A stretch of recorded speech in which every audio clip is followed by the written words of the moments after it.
Très carré et spécialisé dans la construction bois, son expertise et ses outils numériques lui permettent de se positionner sur les chantiers les plus complexes. Vous allez le voir, ils interviennent un peu partout. Et ce n'est pas prêt de s'arrêter puisque les nouvelles normes haute qualité environnementale plébiscitent largement l'utilisation du bois.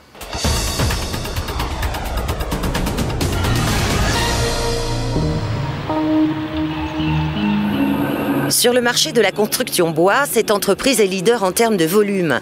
À cela, une explication. Ici, on a tout misé sur la numérisation de la taille des charpentes dès la fin des années 90.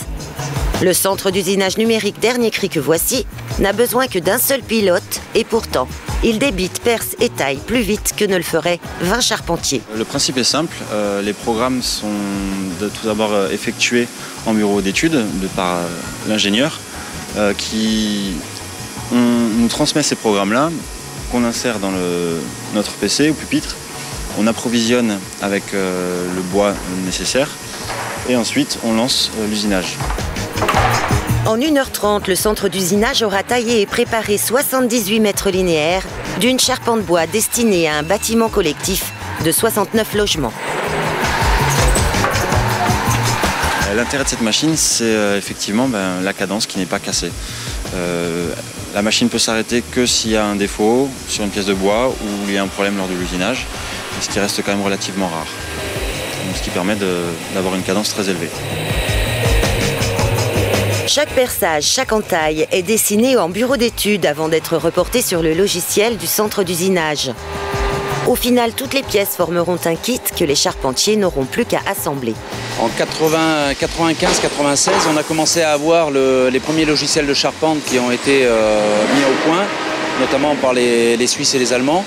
Donc on s'était déjà équipé de ces logiciels-là. Et la suite naturelle, c'était d'arriver sur les centres d'usinage à commande numérique, qui existaient déjà en Allemagne depuis fin des années 70, début des années 80, et qui n'avaient pas percé en métropole. Et c'est à peu près à cette époque-là, dans les années 97, qu'on a pris le pari, nous, d'investir sur un centre d'usinage à commande numérique.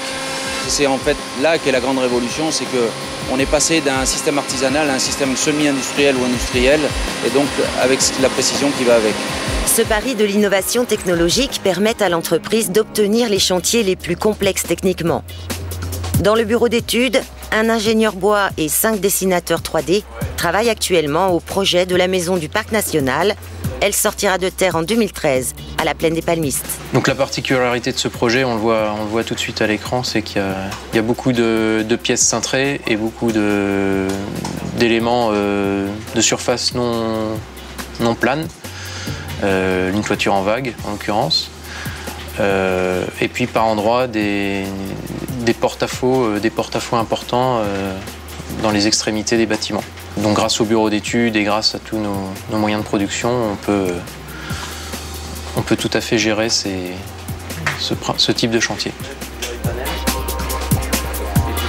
On est sur des chantiers prestigieux, notamment sur celui du Parc National, là où on peut considérer que c'est un des chantiers les plus techniques actuellement au niveau national, en termes de charpente.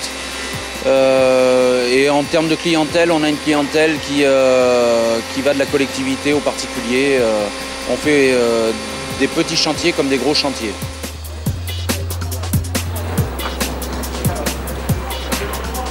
Autre chantier en cours, la construction de l'ITEP, le futur centre d'accueil thérapeutique pour handicapés sur le Mont Roquefeuille à Saint-Gilles.